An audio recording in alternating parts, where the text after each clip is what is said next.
Hello everyone, welcome to academic atlas. I am Jaya Prakash. तो आज हम आपके सामने लेकर आए हैं कक्षा 7 का पाठ रहीम के दोहे।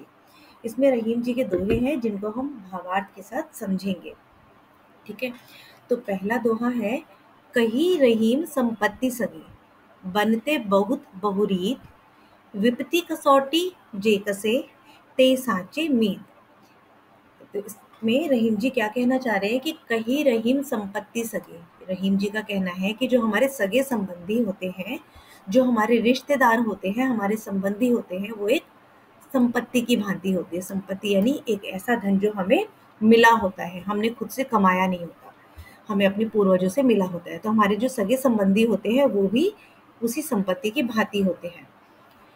बनते बहुत बहुरीत, और ये कैसे बनते हैं हमारे, ये बहुत से रीति रिवाजों की वजह से बनते हैं। इन रीति रिवाजों के बाद ये हमारे सगे संबंधी बनते हैं। ठीक है, विपत्ति कसौटी जे कसे।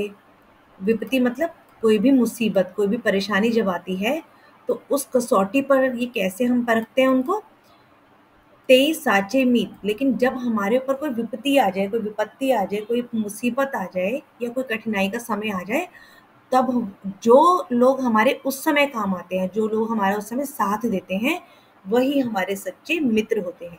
चाहे वो हमारे सगे संबंधी हो या कोई पराया हो, लेकिन अगर वो हमारे किसी परेशानी में हमारे काम आए हैं तो वही हमारे सच्चे मित्र हैं। तो इसको हम लिखेंगे किस तरह से, रहीम के दोहे को अर्थ के सहित। रहीम के दोहे में वे कहते हैं कि हमारे सगे संबंधी तो किसी संपत्ति की तरह होते हैं जो बहुत सारे रीति रिवाज के बाद बनते हैं, परंतु जो व्यक्ति मुसीबत में आपकी सहायता कर आपके काम आए, वही आपका सच्चा मित्र होता है। ठीक है, तो हम इसको इस तरह से लिख सकते हैं। अगला दोहा है, जाल परे जल जात बही, तजी मीनन को मोह, रहीमन मछरी नीर को, तौना छाड़ती छोह। तो इस दोहे में हमें रहीम जी क्या समझा रहे हैं कि जाल परे जल जात बही। जब एक मछुआरा किसी सरोवर में, किसी नदी में अपना जाल डालता है, मछलियों को पकड़ने के लिए अपना जाल फेंकता है, जाल परे जल जात बही, तो उसमें क्या होता है, जब वो उस जाल को ऊपर खींचता है तो उस जाल के अंदर सिर्फ मछलियां रह जाती है और जो जल होता है वो बह जाता है, निकल जाता है उसमें से। तजी मीनन को मोह, और वो जो अपने अंदर इतने टाइम से, इतने समय से उन मछलियों को रखता है, वो उन मछलियों के मोह को त्याग देता है, उन मछलियों के मोह को छोड़ देता है, उनसे जो उसका प्रेम है वो खत्म हो जाता है। वो तुरंत उस मछलियों को छोड़ के जाल में से पानी अलग हो जाता है। लेकिन रहीमन मछली नीर को तौना छाड़ती छोड़, लेकिन जो मछली होती है, जब वो नीर को छोड़ती है, नीर मतलब पानी को, जल को, जब वो जल में से निकलती है, वो उसके प्रेम को नहीं भूलती और उसके वियोग में, उससे बिछड़ने के दुख में वो अपने प्राणों को त्याग देती है। उसका प्यार बहुत ही सच्चा होता है, मछली का प्यार। जल तो उसको छोड़ के निकल जाता है, लेकिन जो मछली होती है, जैसे ही वो जल से अलग होती है, वो अपने प्यार में उस जल से निकलने के बाद अपने प्राण को त्याग देती है। तो इसको हम किस तरह से लिखेंगे, रहीम दास के इस दोहे में उन्होंने सच्चे प्रेम के बारे में बताया है। उनके अनुसार जब नदी में मछली पकड़ने के लिए जाल डालकर निकाला जाता है, तो जल तो इसी समय बाहर निकल जाता है, उसे मछली से कोई प्रेम नहीं होता, मगर मछली पानी के प्रेम को भूल नहीं पाती है और उसी के वियोग में प्राण को त्याग देती है। ठीक है, तो अगला दोहा है, तरुवर फल नहीं खात है, सरवर पियत ना पान, कही रहीम पर काज हित, संपत्ति सच ही सुजान। तरुवर, तरुवर का मतलब होता है वृक्ष। आपका जो पेड़ है फल नहीं खाते। अब देखिए, पेड़ के ऊपर जितने भी वृक्ष लगे होते हैं, वो सब क्या, किसके लिए होते हैं, वो हम लोगों के लिए होते हैं। वृक्ष कभी अपने फल स्वयं नहीं खाता, कभी अपने फलों को स्वयं चखता नहीं है।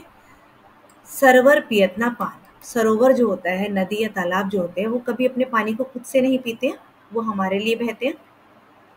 कही रहीम पर काज हित, संपत्ति सच ही सुजान। तो रहीम जी का कहना है जो सज्जन पुरुष होते हैं और उन्होंने जितनी भी संपत्ति कमाई होती है, जितना भी धन कमाया होता है, जितना भी धन उनके पास संचित किया होता है, उन्होंने इकट्ठा किया होता है, वो अपने ऊपर तो उनको खर्चते ही हैं, लेकिन अगर कोई परेशान है, कोई विपदा में है, तो उस धन को वो दूसरों के भले के लिए भी खर्चते हैं। तो इसको हम किस तरह से लिखेंगे? रहीम जी ने अपने इस दोहे में कहा है कि जिस प्रकार वृक्ष अपने फल खुद नहीं खाते और नदी तालाब अपना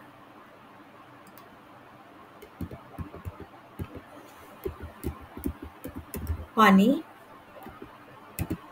स्वयं नहीं पीते, ठीक उसी प्रकार सज्जन और अच्छे व्यक्ति अपने संचित धन का उपयोग केवल अपने लिए ही नहीं करते, वह उस धन को दूसरों का भला करते हैं, वैसे उस धन से दूसरों का भला भी करते हैं। ठीक है। अगला दोहा है, थोथे बाद कुआर के ज्यो रहीम गहरात, धनी पुरुष निर्धन भय कहे पाछली बात। थोथे बाद कुआर के मतलब जिस समय बारिश और सर्दी के जो बीच का समय होता है, उस समय ना केवल बादल गरजते हैं, बरसते नहीं है। तो रहीम जी कहते हैं कि ठीक उसी प्रकार जब कोई धनी व्यक्ति होता है और वो किसी कारणवश कंगाल हो जाता है, मतलब उसका पास धन खत्म हो जाता है, लेकिन वो फिर भी अपने पिछले समय की बड़ी-बड़ी बातें बोलता रहता है, बड़ी-बड़ी बातें हाँकता रहता है, जिसका कोई अब मूल्य नहीं होता, क्योंकि अब तो उसके पास धन रहा नहीं, तब भी वो अपनी पिछली बातों को ही सुनाता रहता है। तो इसको हम किस तरह से लिखेंगे?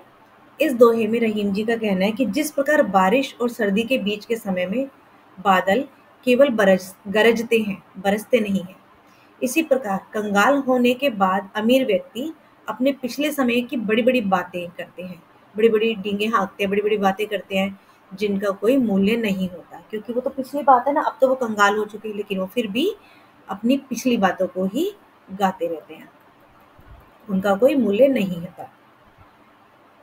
अगला दोहा है, धरती की सी रीत है, शीत घाम और मेह, जैसी परे सो सही रहे, त्यों रहीम यह देह। तो इस दोहे में रहीम जी कहते हैं कि मनुष्य के शरीर की जो सहन शक्ति होती है, वो कैसी होती है, उसके बारे में बताते हैं कि वो कहते हैं कि मनुष्य के शरीर की जो सहन शक्ति है, वो बिल्कुल इस धरती के समान है। जो हमारी जो धरती है, वो बहुत ही सहनशील है, धैर्यवान है। तो उसी तरह से मनुष्य का जो शरीर होता है, वो भी बहुत ही सहन शक्ति का होता है, सहन शक्ति उसके अंदर कूट कर भरी होती है। जिस तरह सर्दी, गर्मी, बरसात आदि सभी मौसम को वो झेल लेता है।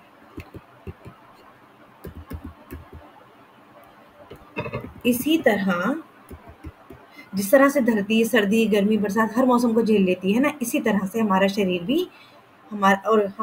शरीर भी जीवन के हर मौसम को सहन कर लेता है, हर मौसम को आराम से झेल लेता है। तो ये थे रहीम के दोहे। अगर आपको वीडियो पसंद आई हो तो इसको सब्सक्राइब कीजिएगा, लाइक कीजिएगा, अपने फ्रेंड्स के साथ शेयर कीजिएगा। इसके भावार्थ को आप अपनी रिवीजन में यूज़ कर सकते हैं। मैं इसका लिंक जो है डिस्क्रिप्शन बॉक्स में रख दूँगी, लगा दूँगी। Thank you.